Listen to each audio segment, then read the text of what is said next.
I had interviews with a broad cross-section of men. I didn't follow them around. That's not what a special rapporteur does. And so my engagement was really to talk to them at length about their current situation and their experience of detention.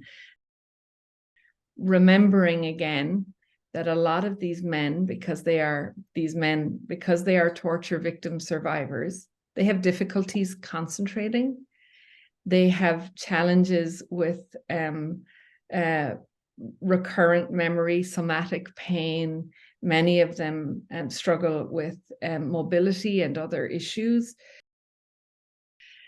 But I knew that this would be a different population. There is really no population on Earth like this population that came to Guantanamo Bay, Cuba, in the circumstances in which they came. So walking in, I think almost every single, I say it in the report, but every single detainee without exception said, "You came too late. You came too late." And that is true. And so they understood that I, notwithstanding the history, and they too recognized the importance of sitting in a room with me.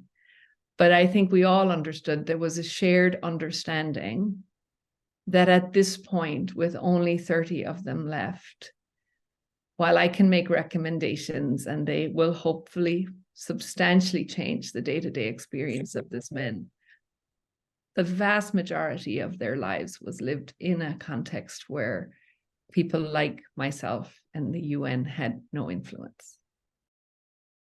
Torture is a particular kind of egregious harm. There's a reason why torture, the prohibition, is absolutely absolute. Even in the middle of war with your worst enemy, you cannot torture them. That's a rule that goes back centuries for a reason, because we understand that what torture does is it breaks a person. It breaks them profoundly. It breaks their psychological well-being. It makes them powerless completely. It humiliates them. It's about taking a person apart. Some have deep psychological trauma, and that was also evident in the conversation in the room that we sat in. And some have had the capacity to come through that, at least. Again, I am not a doctor, I'm a lawyer, in ways that are better than others. But all of them, and that's why I've been really clear in the report, all of them need torture rehabilitation, every single one. No, they're just referred to by their numbers. And I think, again, that's a standard operating procedure, but it's one of the things that I think my team and I point out because of the deep inhumanity that lies in calling someone by a number and not a name. My report notes that the detainees were shackled when they came to meet me.